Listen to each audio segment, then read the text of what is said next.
I really wanted an Anoectochilus albolineatus. It's a type of jewel orchid, and I got one last year as part of the jewel orchid sampler pack from, or maybe 2 years ago, from Louisiana Orchid Connection. But unfortunately, in the huge slug infestation, my lineatus didn't make it.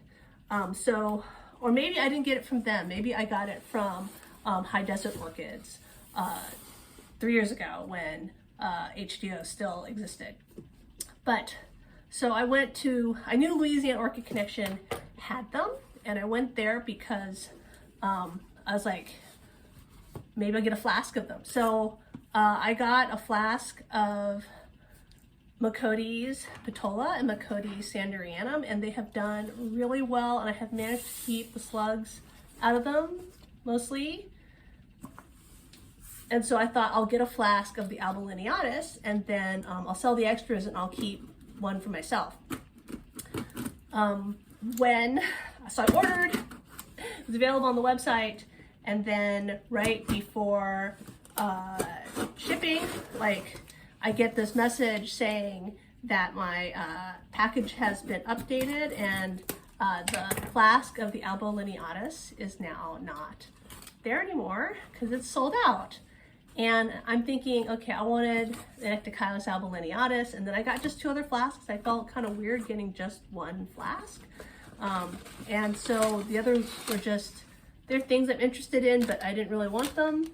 And so then I wrote in desperation, and I asked, can you please add a 2-inch pot of the Anoectochilus lineatus, because he did have 2-inch seedlings of it. So we're about to find out if it's actually in there. They wrote back and said, yes, done. But, you know, the proof is in whether it's in the box or not. Okay, so very good. There look to be potentially 3 items in this box. So this is clearly a flask. And this is clearly a flask. There is, okay.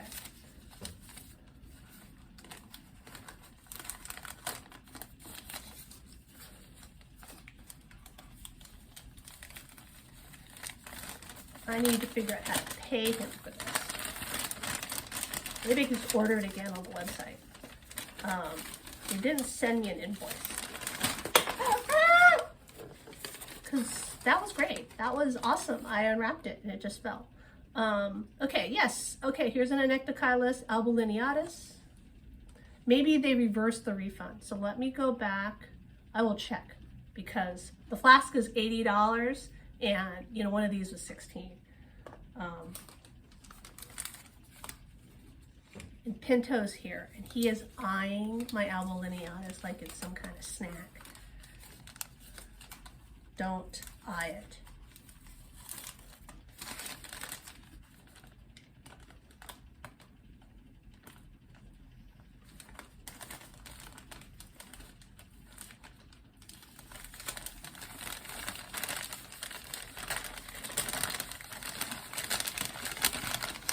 All right, and yes, this is another albolineatus.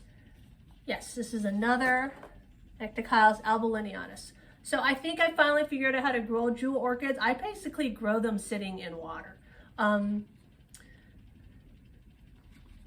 have a lot of these in their own individual deli containers now, because to keep them separated in case of slug attack. But it's pretty, let's just say slugs can decimate jewel orchids like you cannot believe. Somehow I had them all together in my hot cabinet, and slugs got in, and they were like everywhere. I was like trying all kinds. I tried diatomaceous earth. I tried slug bait. I tried drowning things and then putting diatomaceous earth on top, and that seemed to mostly work, but then slugs would show up again, and I have lost a lot of jewel orchids over the last 2 years.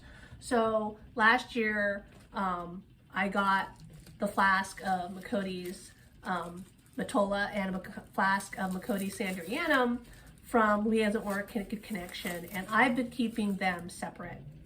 And then they got too big. So I had them in plugs, and they got too big, and I had to pot them up. So I potted up a bunch, and then I put them in here in like their own containers, and slugs got in, and they're like slug holes. And so now all the ones that were sitting in here in my grow space are now they're sitting in deli containers and little islands of water. Don't you dare! You know, I see you. I was going right for them. Okay, so what did I get because I thought the albolineatus would be lonely? I got a Cattleya clandier, form of alba. These are so small. I do not know if I can make it. You know, to keep things from shifting, you know, they basically open these up and pack cotton into them. So you basically have to deflask them right away. But often I would have preferred, especially with the clandier, which is very delicate, to have kept them in flask longer. And then let's see.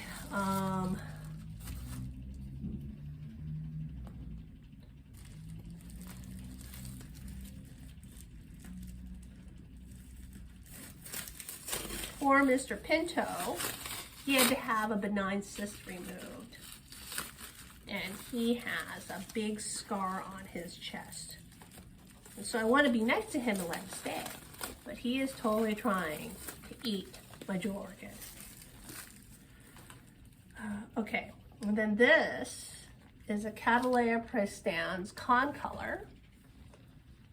It's the same thing. They put cotton in there. And they're okay for, you know, like maybe up to a week with the cotton on them, but then the cotton's got to come out or else everything just gets squished in there. So maybe what I can do is I can put them into a community pot and keep them longer. So that's it for this unboxing, and